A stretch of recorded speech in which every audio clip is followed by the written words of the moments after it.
Queria que abríssemos a nossa Bíblia no livro de Salmos, número 128.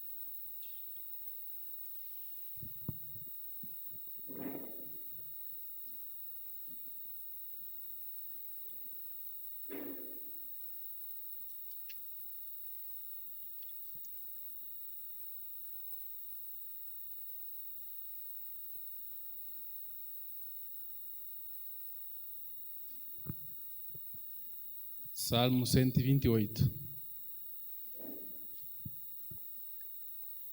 Vamos ler do verso 1 ao verso 4, os 4 versículos para a nossa meditação de hoje. Diz o seguinte: como é feliz quem teme o Senhor, quem anda em seus caminhos. Você comerá do fruto do seu trabalho e será feliz e próspero. Sua mulher será como videira frutífera em sua casa, seus filhos serão como broto de oliveira ao redor da sua mesa. Assim será abençoado o homem que teme o Senhor. Deus, nosso Pai, graças te damos por este momento e por essa palavra, e pedimos a graça do Teu Espírito Santo para fazer chegar aos nossos corações a Tua vontade, para que sejamos edificados na Tua palavra, Senhor. Nos ajude e tenha misericórdia de nós, no nome de Jesus. Amém. Continuando o propósito dessa semana, o estudo sobre a família aos olhos de Deus. Família segundo a visão de Deus. Como Deus olha a família, como Deus vê a família.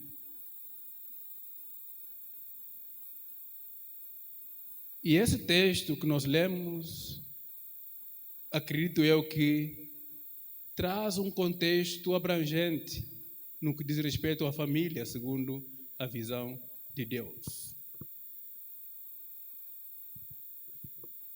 Para começar, nós podemos olhar de modo geral esse texto e dividi-lo em 3 partes. A primeira parte vai nos dizer sobre a felicidade. Um homem feliz ou uma família feliz.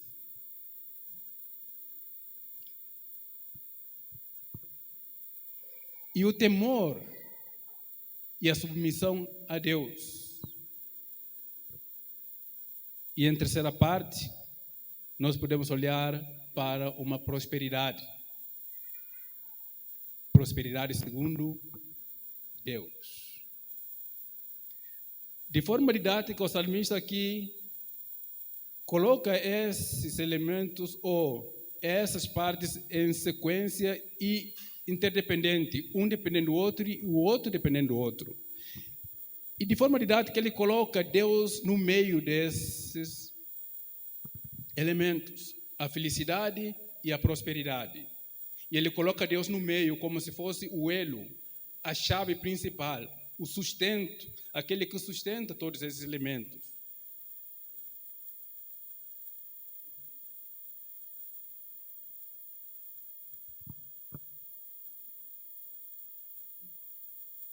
Voltando para observar e conceituar esses elementos, essa divisão, partindo primeiro da felicidade, nós podemos definir a felicidade como um estado de bem-estar, um estado da alma do ser humano. Quando ele alcança a tranquilidade, a paz, sossego, a realização ou a satisfação de tudo que ele necessita e deseja e conquista nesta vida. Quando essa pessoa alcança isto, ele alcança a felicidade. Ele alcança o que ele deseja. Ele alcança a satisfação na vida. E o que vem a ser o temor a Deus e andar em seus caminhos. Temor não passa da reverência ou respeito para com Deus. Considerar Deus. Levar em conta a existência de Deus e a vida de Deus no nosso cotidiano. Reverenciá-lo, respeitá-lo nas nossas atitudes e comportamento, como aquele que é presente e o juiz, e aquele que retribui a cada um conforme os seus atos. E respeitá-lo como tal. E aqui o que vem a ser a prosperidade. A prosperidade tem a ver com a existência de uma vida plena, uma vida íntegra, uma vida saudável, vida e saúde. E com meios de existência e sobrevivência, que é o sustento desta vida. Porque para uma vida perdurar, ele precisa de um sustento, precisa ser sustentado para continuar sendo a vida.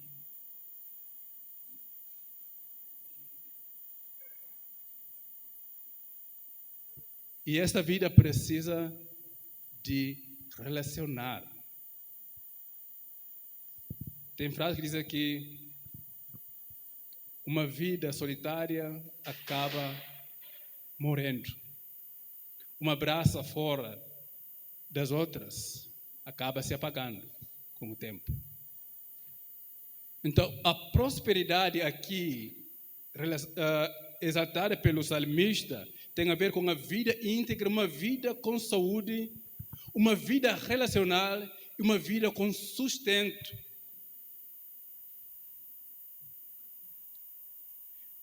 E isto depende do provedor, daquele que vai providenciar tudo o que é necessário para essa satisfação na vida de uma família ou na vida de um ser humano. E o salmista coloca Deus como o elo nessa interação, porque a felicidade depende dessa realização. A felicidade é um estado de uma pessoa, de um ser humano. E esse ser humano precisa ser realizado, precisa ter o sustento, precisa ter vida e precisa ter saúde, precisa ter um relacionamento saudável para se sentir bem, para se sentir humano, para se sentir realizado, para alcançar a sua felicidade. E é por isso que nós definimos a felicidade como quem é satisfeito na sua vida. Olhando para uma pessoa que é rico, tem saúde, tem família, parece que nada lhe falta, a gente o define como aquele que é feliz. É feliz porque tem tudo, nada lhe falta. Até o diabo também definiu isso como a felicidade, falando para ele é feliz, é tranquilo. Jó é tranquilo, é feliz, porque Deus, o Senhor lhe deu tudo o que ele precisa, nada lhe faltou. A felicidade depende desses elementos. E aqui o salmista fala que Deus é o provedor de tudo isso. Por isso ele fala, feliz é quem teme o Senhor. É impossível ser feliz sem Deus. É impossível. É impossível alcançar a satisfação plena nessa vida sem levar em consideração o Deus provedor, o Deus que sustenta.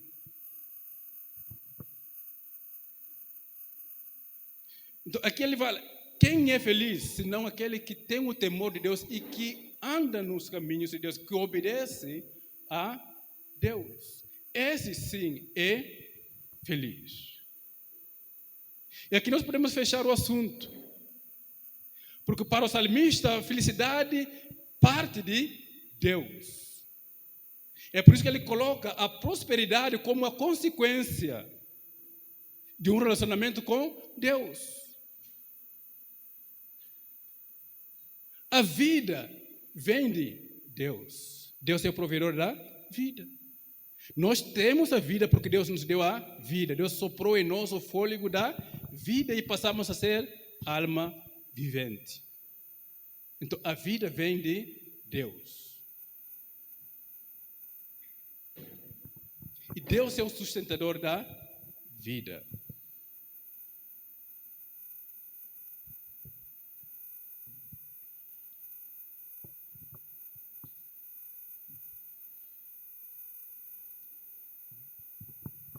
Tem alguns autores que definem a felicidade como se fosse o resultado de tudo aquilo que satisfaz ao homem, aquilo que traz benefícios, aquilo que traz o bem-estar à humanidade.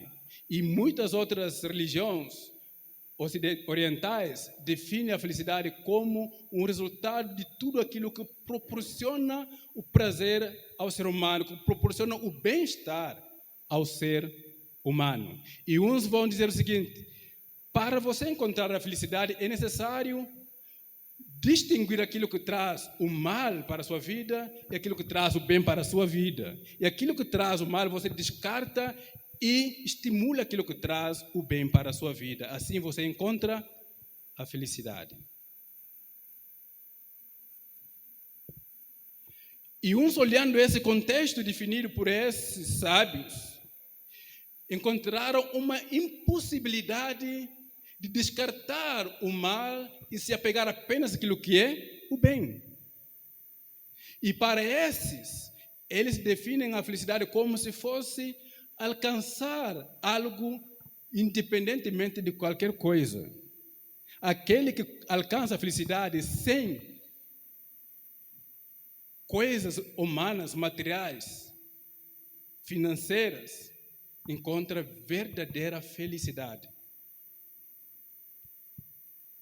Veja bem essa definição.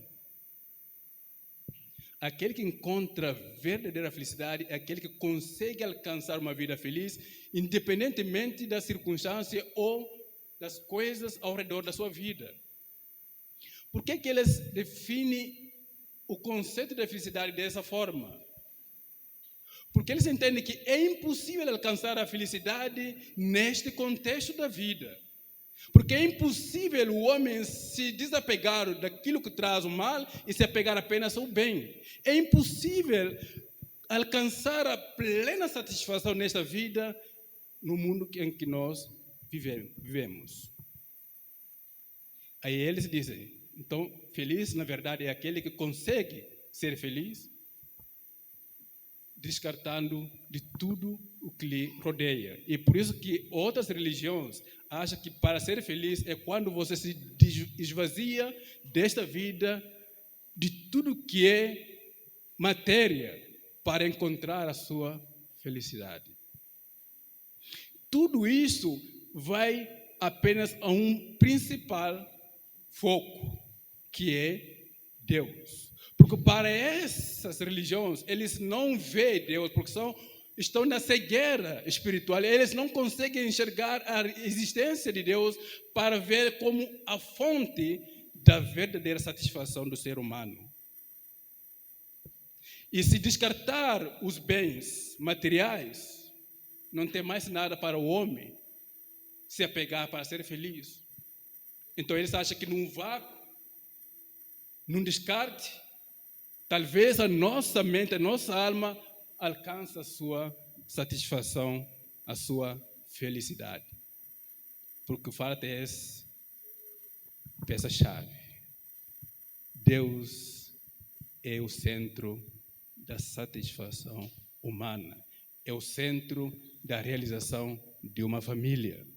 Uma família sem Deus, uma família que ignora Deus, vai encontrar dificuldades para encontrar a sua verdadeira satisfação ou felicidade nesta vida.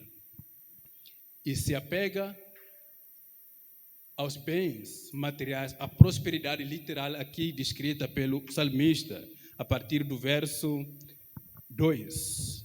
Você comerá do fruto do seu trabalho e será feliz e próspero. Sua mulher será como videira frutífera em sua casa e seus filhos serão como broto de oliveira ao redor da sua mesa. Esses elementos são a consequência de uma vida com Deus, o resultado de um relacionamento com Deus. Mas para os ímpios que não conhecem Deus, que ignoram Deus, que tentam ignorar Deus na sua existência, na sua vida, eles partem para esses elementos como uma forma de encontrar a felicidade, o bem-estar da vida. É por isso que Jesus vai dizer o seguinte no texto de Mateus capítulo 6. Esses bens materiais, os ímpios procuram, têm como a prioridade para encontrar a sua satisfação. O que comer, o que vestir, o que beber, são da preocupação daqueles que não têm Deus, que não conhecem Deus, que tentam ignorar a Deus na sua vida. Mas, no entanto, eles não vão encontrar a satisfação, a realização na sua vida, porque a vida ou a satisfação vem em Deus. Jesus fala, mas vocês coloquem em primeiro lugar o reino de Deus, o relacionamento com Deus, a vida com Deus, a justiça de Deus. Porque Deus sabe, enquanto esta vida nós necessitamos desses bens materiais para a nossa vida cotidiana. É por isso que ele fala que Deus supre essas necessidades, porque ele sabe que vocês precisam. E o crente sabe que Deus sabe que ele precisa destas coisas. Por isso que ele não deve colocá-las em primeiro lugar como meio de encontrar a sua satisfação plena ou a sua realização familiar aqui na terra. Mas buscar em primeiro lugar o reino de Deus e a sua justiça. Nestes elementos nós vamos encontrar o seguinte, o suporte da felicidade ou a prosperidade como, em primeira mão, uma vida plena, uma vida com saúde. Quem tem vida, aliás, temos vida, porque nascemos, respiramos, então Deus nos deu a vida. O que agora nós necessitamos é a saúde para acompanhar a nossa vida aqui na Terra. Então, quem tem vida e não tem saúde, encontra dificuldades para alcançar a sua felicidade aqui na Terra. Porque quem não tem saúde, como vai ser feliz?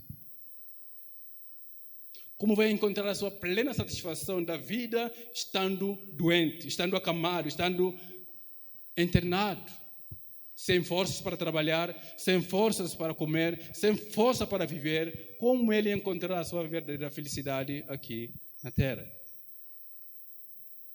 A exemplo disso, nós podemos lembrar da parábola da mulher de fluxo de sangue, que a Bíblia diz que ele gastou toda a sua fortuna em busca da saúde, porque ele tinha vida, mas não tinha saúde, vivia doente. E como ele encontraria a sua felicidade, a sua verdadeira satisfação nessa vida, gastando a fortuna da família em busca da saúde? A Bíblia diz que ele gastou tudo o que ele tinha com os médicos, mas ainda assim não encontrou a cura para a sua saúde. E acredito também que os médicos que atenderam a causa dela não encontraram a sua satisfação profissional, porque passaram todo o tempo tentando encontrar a cura, investigando, pesquisando, mas não encontraram a cura. Então, eles não encontraram a sua satisfação profissional como médicos. E onde é que o mundo vai encontrar a sua satisfação, a sua felicidade? Sem a permissão de Deus, sem a graça de Deus, sem o favor de Deus, continuando ignorando a Deus. Se essa mulher continuasse a ignorar a Deus, o poder de Deus, a graça de Deus, ela encontraria na sua enfermidade. Não teria alcançado a sua cura, mas ao encontrar com Jesus, reconhecendo o poder de Deus que há em Cristo Jesus, sabendo que Ele é Deus, o Filho de Deus, que tem o poder suficiente para restaurar a sua saúde, ela foi ao encontro de Cristo e ela encontrou a sua cura, a sua plena satisfação da vida aqui na terra. Porque Deus é o provedor da vida e Deus é quem sustenta a vida na sua plenitude. Sem Deus, nós não temos a vida plena aqui na terra. Deus é o provedor da vida e da saúde para nós encontrarmos a felicidade a que nós necessitamos aqui na terra. É por isso que o salmista vai dizer o seguinte: feliz é aquele que teme ao Senhor e que anda em obediência a Deus. Porque em Deus ele vai encontrar a sua restauração, a sua cura, a sua vida plena em Deus, em Cristo. E um outro elemento que nós podemos encontrar nessa prosperidade descrita pelo salmista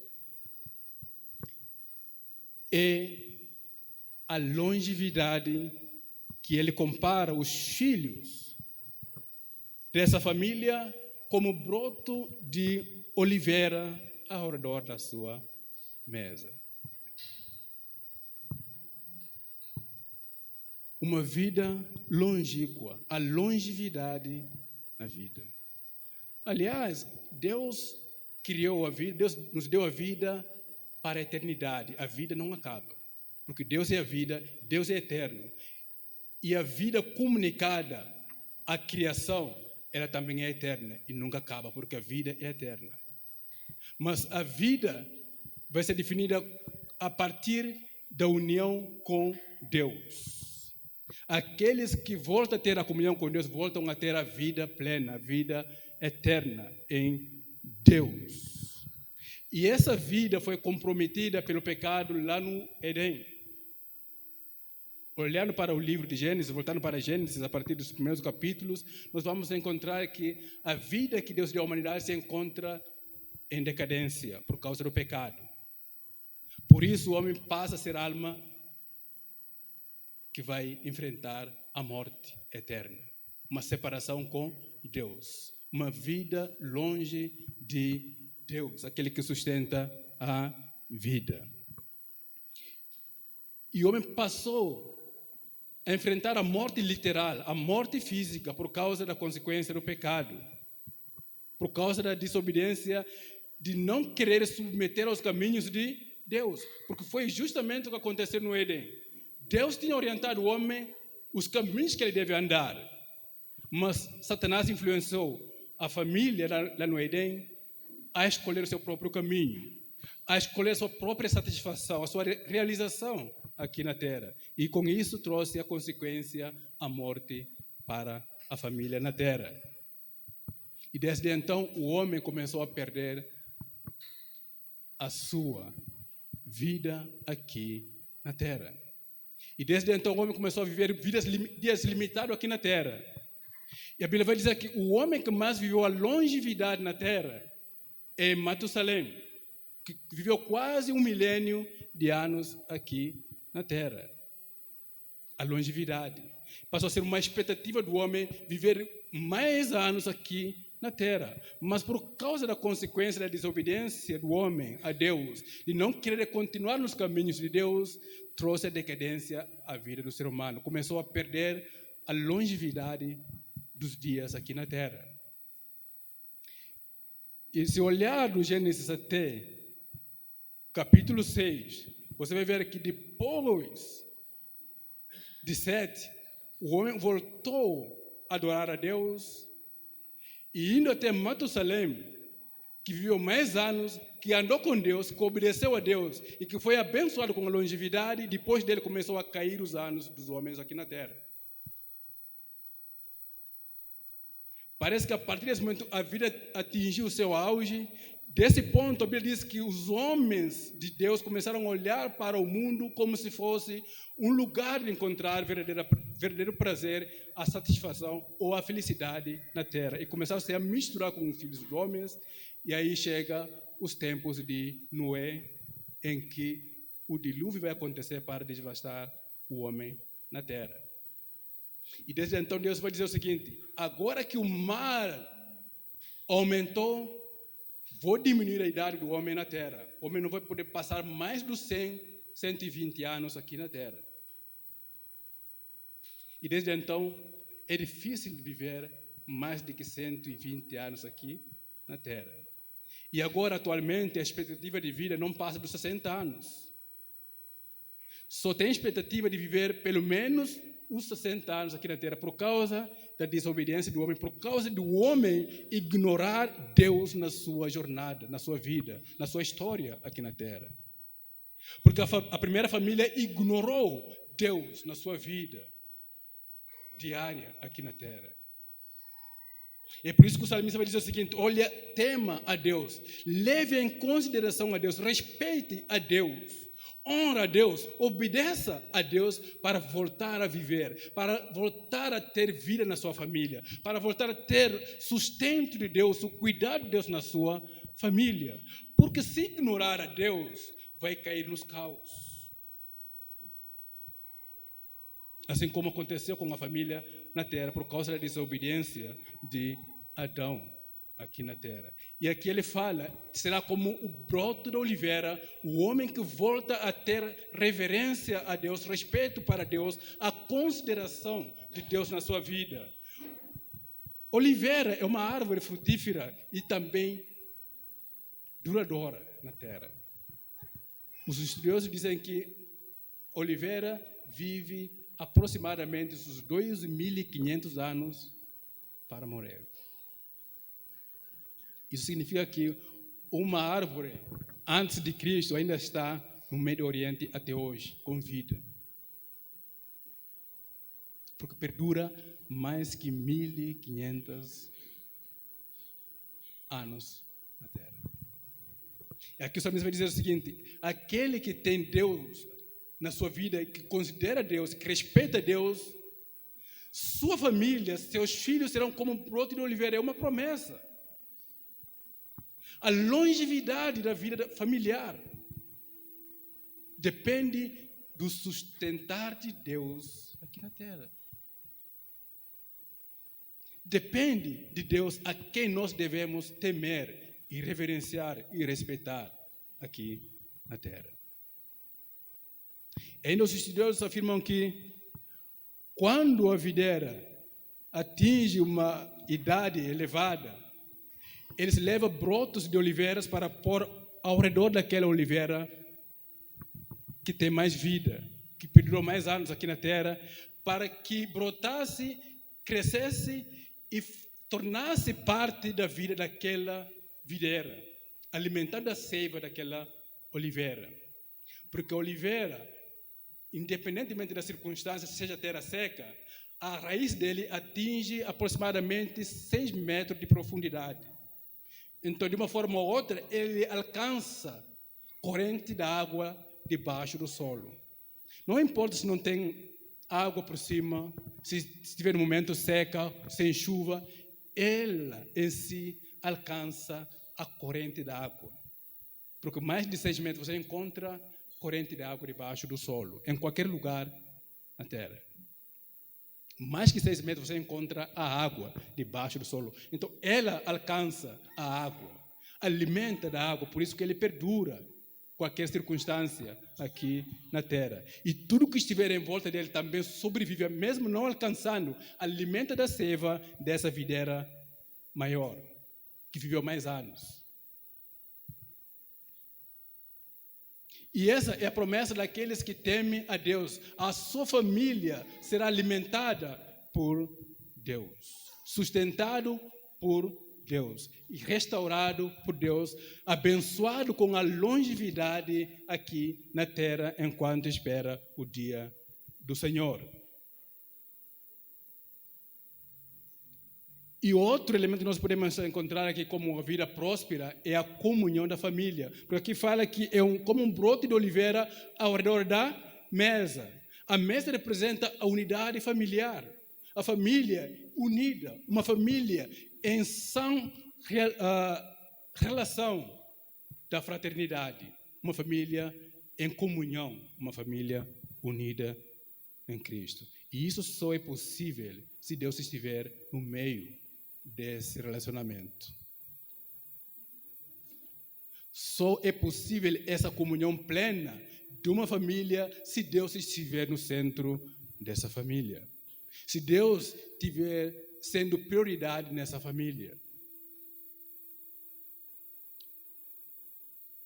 Porque se nós pararmos um pouco e olhar um pouco para trás, lá no começo, Lá na primeira família, aqui na Terra, nós vamos encontrar a desintegração da família, a desunião da família. Desde o começo, e vem piorando até hoje, e vai ser ainda muito mais pior nos tempos vindouros. Vai ser difícil a unidade da família biológica, família natural. Porque começou lá no começo. Quando aconteceu o pecado, Deus aparece e pergunta: o que aconteceu? Começou?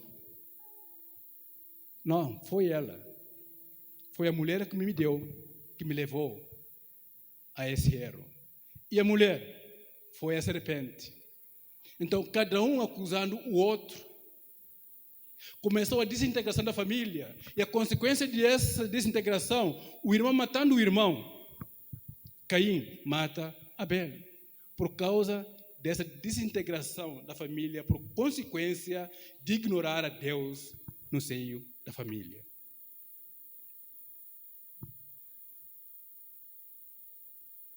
E acha que vai ser fácil ter uma família unida sem Deus? Ignorar Deus na sua vida familiar? Vai ser fácil ter a comunhão, a fraternidade, a unidade da sua família, ignorando Deus e os seus princípios, os seus caminhos? Vai ser impossível. Por isso que o salmista fala aqui que este homem que teme a Deus, que respeita a Deus, que anda na obediência a Deus, ele terá a sua família unida. Porque Deus é o elo do relacionamento. Porque o elo dessa relação parte do temor a Deus. Cada membro dessa família tem Deus como reverência, respeitando Deus. E para isso ele respeita o seu próximo. Quem não tem respeito para Deus acha que vai ter respeito para o ser humano? Quem não considera a existência de Deus vai considerar o outro ser humano? A não ser o seu próprio prazer? Claro que não. Mas quem teme a Deus, ele considera o seu próximo. Por isso que os mandamentos se resumem em 2. Ama o Senhor, seu Deus, com toda a sua força, a sua alma, o seu entendimento, e o seu próximo como a ti. É impossível amar seu próximo se não amar a Deus. Quem ama a Deus, ama seu próximo. Quem respeita a Deus.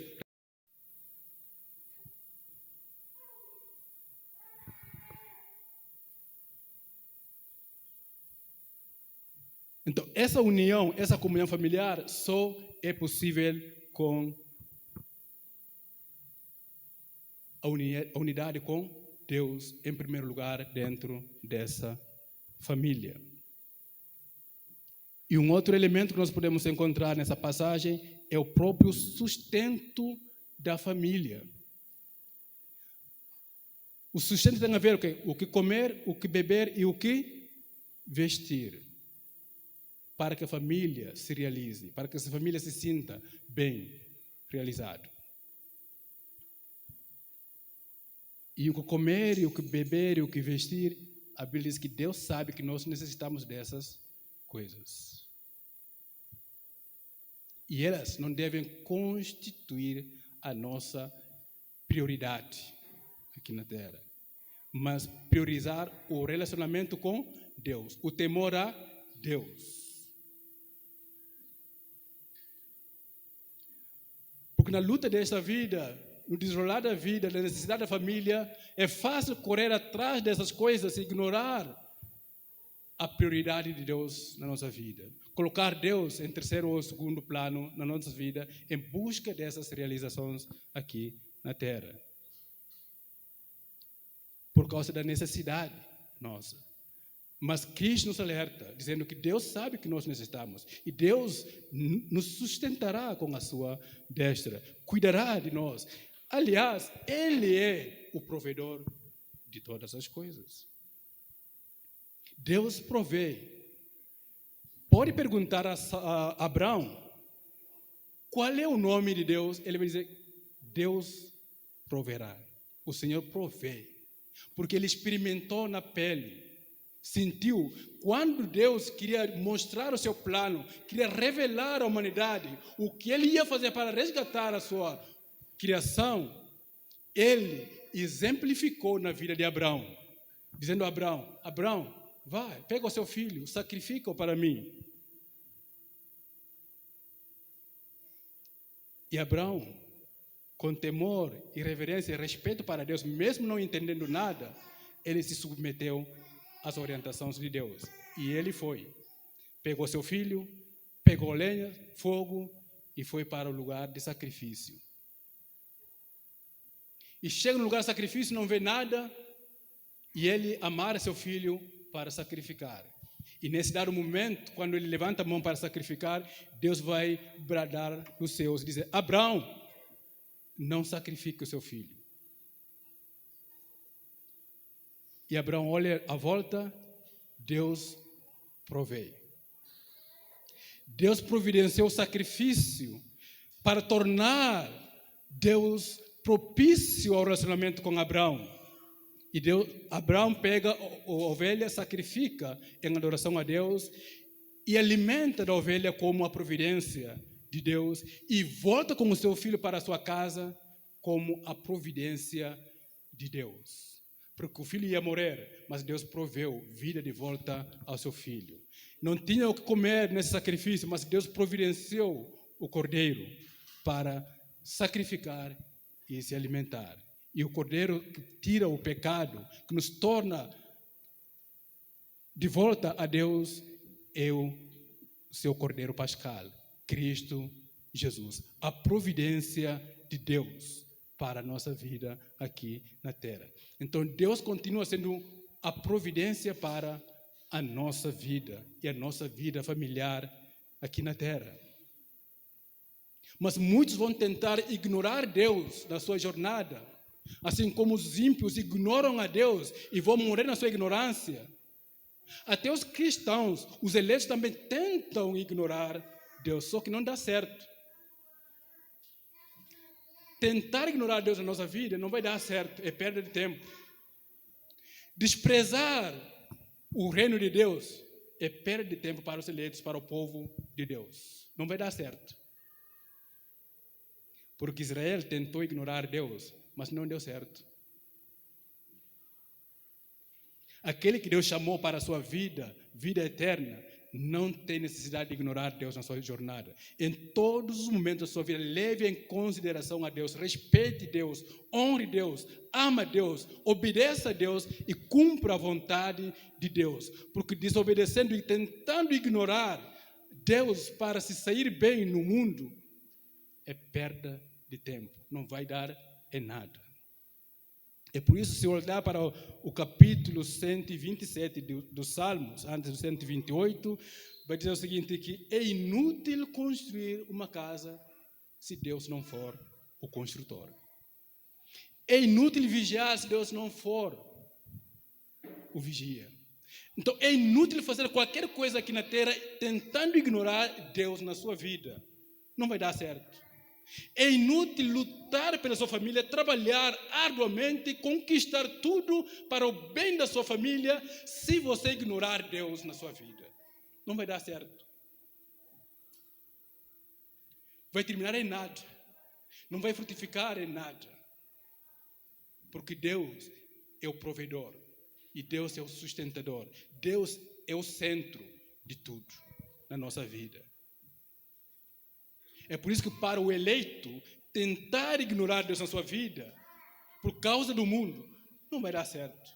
É perda de tempo, vai perder as suas bênçãos aqui na terra e ser resgatado no final para a vida com Deus sem nada. Porque Israel tentou ignorar Deus. Quando saiu do Egito, preferiram voltar para o Egito, ser governado pelos homens, mas tendo panela da carne para comer. Longe do governo de Deus. Mas não deu certo. Entrou a terra da promessa para viver na terra, eles ignoraram Deus, não crendo o governo de Deus, os caminhos de Deus, queriam o seu próprio caminho, cada um na sua família, lutando, trabalhando para viver longe do domínio de Deus, não querendo estar debaixo da orientação de Deus, e não deu certo, foram escravizados. E passando da escravidão, o povo chora, clama a Deus. No livro de Juízes, Deus levanta um libertador, liberta o povo experimenta o governo de Deus, a graça de Deus, vive em paz, mas depois não quer mais o governo de Deus, não quer mais Deus na história. Aí entra na escravidão de novo, sofre de novo e clama de novo. Deus ouve, com a sua misericórdia, restaura, governa o seu povo por meio do homem fiel, mas depois o povo descarta, ignora Deus de novo e volta para a escravidão novamente. Tentando ignorar Deus, mas não deu certo para o povo eleito, para o povo escolhido. Então, ignorar Deus é perda de tempo para os eleitos. Leve em consideração a Deus todo momento da sua vida, na sua jornada, para ter uma vida plena, uma vida satisfeita em Deus. E quando chega Samuel, o povo cansa dessa rotina, vai e vem, e eles vão para Samuel e pedem: Samuel, nos dá um rei, assim como os povos pagãos. Porque eles queriam governo humano que não seja Deus. Deus fora da história, da sua jornada, da sua vida. Então, tudo que o ser humano quer, na verdade, é estar longe de Deus. Mas isso é perca de tempo para os eleitos de Deus. Não experimente, não queira isso, porque vai perder tempo. Porque você já é eleito e Deus vai salvar a sua vida, só que vai perder o seu tempo fora da promessa de Deus.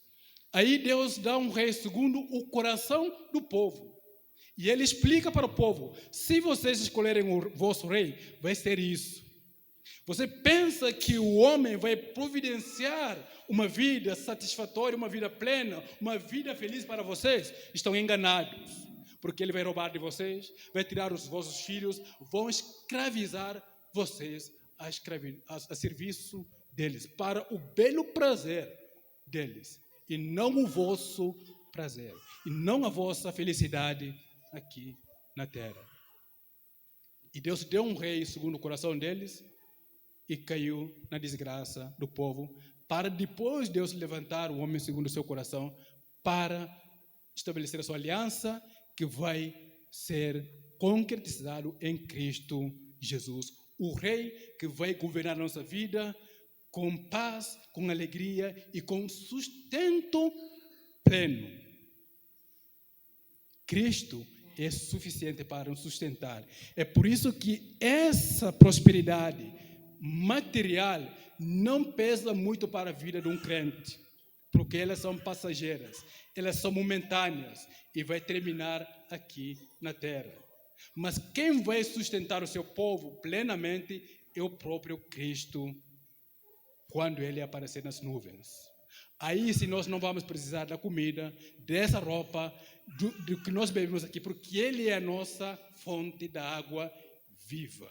Conversando com a mulher samaritana, ele fala: olha, se soubesse quem está pedindo água, você lhe daria essa água, porque dele vai emanar a água, que você não vai precisar dessa água, mas uma água que brota para a vida eterna. Cristo é a água viva que nos sustenta. Assim como a oliveira alimenta da água debaixo do solo, a nossa vida se alimenta da água viva que é Cristo Jesus. Lá em Apocalipse capítulo 7, verso 17, vai dizer o seguinte: que ele governará o seu povo, ele unirá o seu povo e será um só pastor, Cristo Jesus, e nos conduzirá à água viva para sermos alimentados e sustentados para toda a eternidade.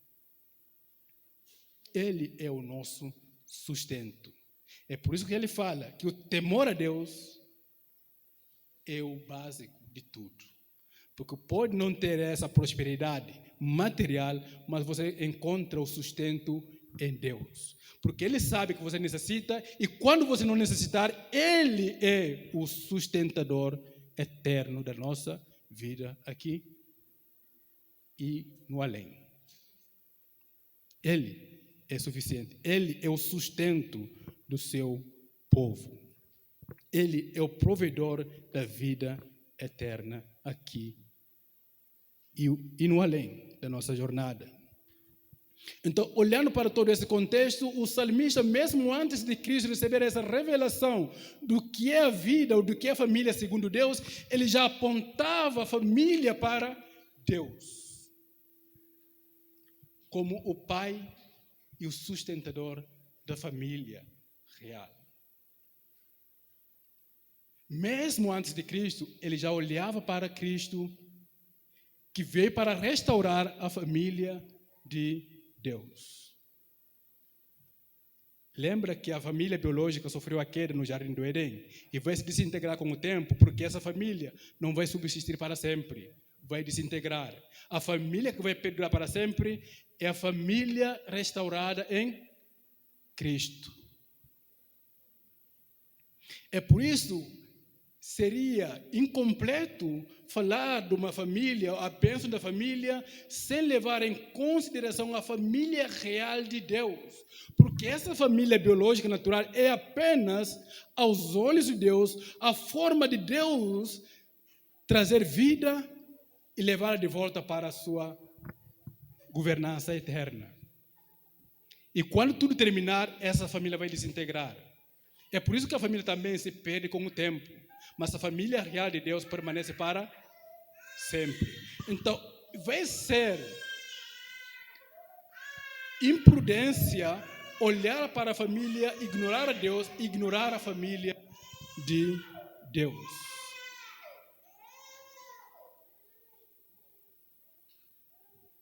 A família pela qual Cristo veio, o segundo Adão, para estabelecer uma família de Deus. Então, o que nós temos que olhar como família natural, família biológica, é apontar para a família real. Uma família de Cristo. A igreja de Cristo. A igreja é a família de Deus. A família real, a família duradoura, a família eterna, a família que não acaba nunca mais. Se nós trabalharmos a nossa família natural, levando a integrar a família real, estamos fazendo o melhor que podemos nessa vida para Deus. Mas, do contrário, nós priorizamos a nossa família do que a família de Deus. Nós priorizamos a família biológica do que a família espiritual, a família real. Sabe como? Lembra daquela famosa frase? Deus em primeiro lugar, a família em segundo lugar e a igreja em terceiro lugar. Essa é uma forma sabiamente humana de ignorar Deus, de descartar Deus de forma sutil. Porque quando você faz essa desintegração, colocar Deus de um lado, a sua família e a família da igreja de um lado, você faz uma manobra fácil de você mesmo criar uma personagem tripla, uma personagem para Deus, uma personagem para a sua família e uma personagem para a igreja. E como você não pode criar essas três personalidades, você começa a viver de uma vida após outra. Uma família quando estiver na igreja, uma vida quando estiver na igreja, uma família quando estiver com sua família e uma vida quando você estiver lá fora, no mundo, para poder preencher essa desintegração que sutilmente nós criamos na nossa vida. Deus em primeiro lugar, família minha em segundo lugar e depois a igreja, se sobrar tempo, se tiver alguma vantagem. Isto é uma forma de ignorar Deus. Porque não tem como ter Deus em primeiro lugar na sua vida e ignorar as prioridades de Deus. Qual é a prioridade de Deus? Qual é a prioridade de Deus? Por que Deus enviou o seu Filho ao mundo? Por que Cristo morreu? E ainda é bem fresco, nós lembramos da mensagem da semana passada. Como é a família segundo Cristo? Ouvimos recentemente, na semana passada, como Cristo define a família. qual era a prioridade de Cristo. Então, se nós colocarmos a nossa família em segundo lugar depois de Deus e a igreja de Deus em terceiro lugar, nós de forma sutilmente estamos descartando Deus, a prioridade de Deus na nossa vida, colocando a prioridade de Deus em terceiro lugar. Enquanto que Jesus vai dizer o seguinte: coloca em primeiro lugar o reino de Deus, a prioridade de Deus, porque a prioridade de Deus é o reino dele, que veio aqui na terra por meio de Cristo. Esta é a prioridade de Deus. Então, se você tem Deus como prioridade em primeiro lugar, então a prioridade de Deus vai ser a sua prioridade, que é a sua família, a família real, a família em Cristo Jesus. Deus em primeiro lugar. Se você tem um temor de Deus, saberá que a prioridade é a família real de Deus, é o reino de Deus na sua vida. E o resto é a consequência da graça de Deus. Filhos, prosperidade, bênção, são as bênçãos de Deus. São os acréscimos de Deus na nossa vida. Porque Deus acrescentou a família a você. São os acréscimos, são as bênçãos de Deus. E isso não pode colocar em causa a prioridade de Deus, porque Cristo morreu pela sua igreja. E se nós amamos a Cristo, devemos ter a prioridade à igreja de Cristo, a unidade do corpo de Cristo, a comunhão de Cristo, a fraternidade em Cristo Jesus. E isso não desfaz a nossa família natural. Porque se nós temos isso como prioridade, nós vamos trabalhar para que a nossa família faça parte da família real de Deus. E se for da vontade de Deus, toda a nossa família poderá ser eleita e restaurada em Cristo Jesus. Porque Ele é prioridade na nossa vida. Por isso que o salmista vai dizer o seguinte: então, esse homem pleno, satisfeito na sua totalidade, realizado na sua vida, feliz ou mais que feliz, é esse que tem o temor a Deus, que põe Deus em primeiro lugar. E Jesus ainda vai dizer o seguinte: bem-aventurado é aqueles que têm o reino de Deus como uma prioridade ao iniciar o sermão da montanha. Serão mais que felizes se considerar o reino de Deus em primeiro lugar. Se buscar o reino em primeiro lugar, se chorar pelo reino em primeiro lugar, se humilhar para alcançar o reino de Deus e se apegar à causa de Cristo, serão mais que felizes, porque terão a plena realização em Deus, porque Deus tem o seu reino em primeiro lugar, que é a família real, a família de Cristo. Encerrando com o texto de Apocalipse capítulo 7, verso 17, que diz que naquele dia Ele vai reunir toda a sua família e Ele será o sumo pastor para governar o seu povo e sustentar o seu povo eternamente. Amém? Amém? Deus é o pai da família e nós somos membros da família real de Deus. E para isso nós vamos ter que seguir exemplificando esse momento em que estaremos à mesa com Cristo como família eterna em Deus, a qual Deus tem a prioridade de resgatar aqui na terra. Amém?